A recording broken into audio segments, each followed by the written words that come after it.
Et si les catastrophes, les guerres, les crises que nous voyons dans le monde n'étaient pas seulement une fin, mais un commencement. Un commencement douloureux, certes. Comme une naissance, Jésus révèle aujourd'hui le sens caché de l'histoire. Et comment non seulement survivre, mais triompher dans ces temps troublés. Chers frères et sœurs, pour ce 33e dimanche du temps ordinaire, les textes sont d'une brûlante actualité. Alors que l'année liturgique touche à sa fin et que nous nous préparons à l'Avent, voici une méditation développée sur les textes de ce jour. Commençons par la première lecture de Malachie. Je vais aller directement dans nos applications de nos jours. Alors, je l'intitule « Le grand tri ». Le grand tri. Je crois que le prophète utilise une image assez forte là, de mon point de vue bien sûr. Le jour du Seigneur arrive, brûlant comme une fournaise. Comment est-ce que nous pouvons appliquer ça dans nos vies aujourd'hui? Qu'est-ce que cela veut dire pour nous aujourd'hui concrètement? Cette fournaise n'est pas comme, je dirais, n'est pas comme une punition capricieuse de Dieu. C'est plutôt la révélation en pleine lumière de ce qui est caché. Qu'en pensez-vous? Je peux me tromper. Dans nos vies personnelles, par exemple, les épreuves révèlent souvent la qualité de notre foi comme le feu révèle la pureté de l'or. Prenons un exemple concret aussi dans la société.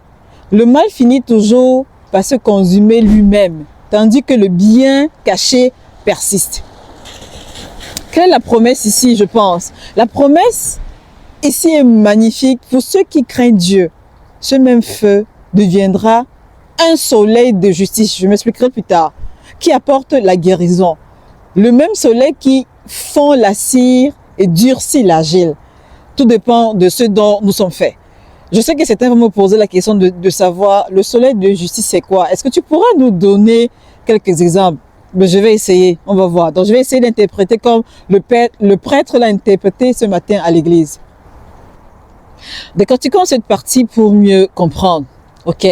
Ce soleil de justice qui est amour et vérité, il agit comme le soleil naturel. Ok? Prenons ça simple comme ça. Il fait fondre le beurre, mais il durcit le cuir. Tout dépend de la manière dont nous sommes faits intérieurement. Est-ce que nous sommes des bubbles, prêts à nous laisser modeler par sa chaleur, ou du cuir devenant plus résistant à force d'être exposé à sa lumière? Je ne sais pas si jusque-là, on se comprend. Non? Oui? Non? Ok. Prenons encore un autre exemple.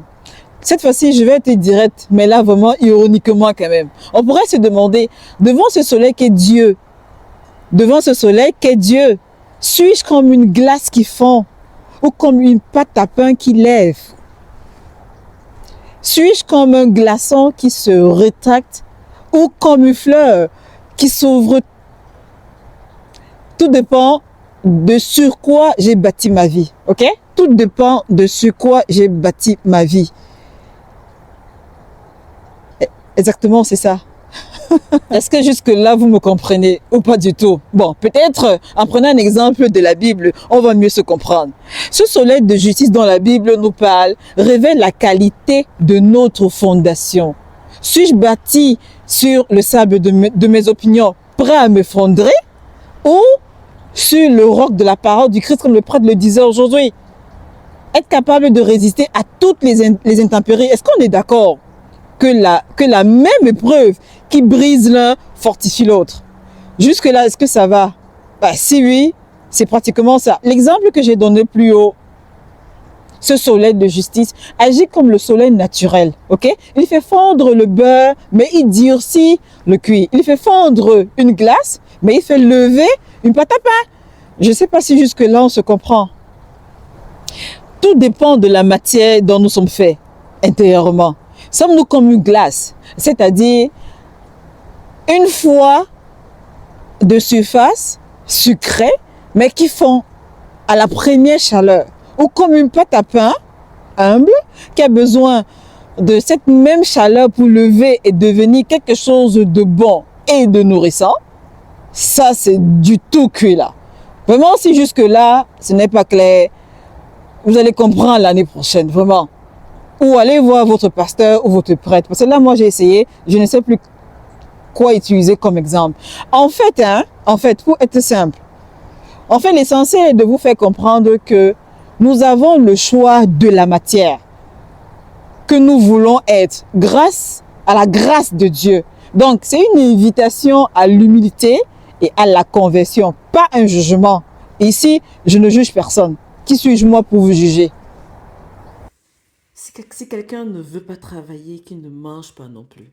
Ça, c'est la deuxième lecture de Saint Paul apôtre aux Thessaloniciens. Frères, vous savez bien, vous, ce qu'il faut faire pour nous imiter. Nous n'avons pas vécu parmi vous de façon désordonnée. Et le pain que nous avons mangé, nous ne l'avons pas reçu gratuitement. Au contraire, dans la peine et la fatigue, nuit et jour, nous avons travaillé pour n'être à la charge d'aucun d'entre vous. Bien sûr, nous avons le droit d'être à charge, mais nous avons voulu être pour vous un modèle à imiter. Et quand nous étions chez vous, nous vous donnions cet ordre. Si quelqu'un ne veut pas travailler, qu'il ne mange pas non plus. Or, nous apprenons que certains d'entre vous mènent une vie de déréglés, affairés sans rien faire.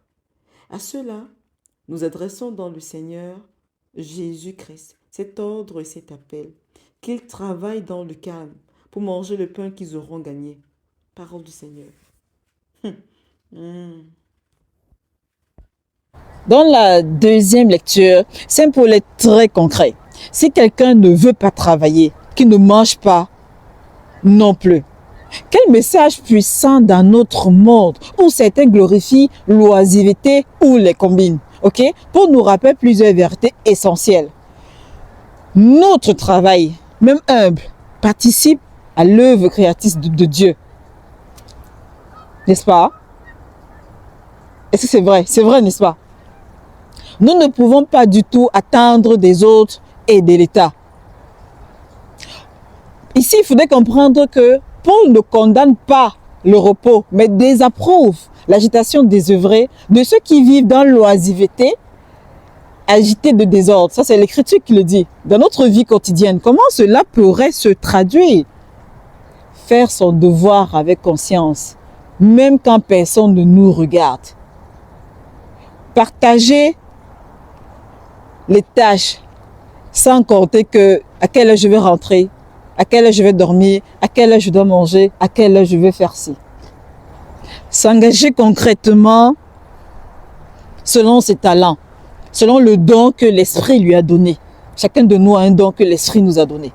Le travail devient ainsi un acte d'amour et de service, non juste un moyen de gagner sa vie. Évangile de Luc 21, versets 5 à 19. Je voudrais relire ce passage pour qu'on puisse bien comprendre la façon dont je l'ai compris aujourd'hui à la messe et de comment je vais expliquer ça par rapport à mon entendement. Comme quelqu'un parlait de belles pierres et des offrandes qui faisaient l'ornement du temple, Jésus dit, « Les jours viendront où, de ce que vous voyez, il ne restera pas pierre sur pierre qui ne soit renversée. » Ils lui demandèrent, « Maître, quand donc cela arrivera-t-il? À quel signe connaîtra-t-on que ces choses vont arriver? » Jésus répondit, « Prenez garde que vous ne soyez séduits, car plusieurs viendront à mon nom, disant, c'est moi, et le temps approche. Ne les suivez pas. Quand vous entendrez parler de guerre et de soulèvement, ne soyez pas effrayés, car il faut que ces choses arrivent premièrement. Mais ce ne sera pas encore la fin du monde.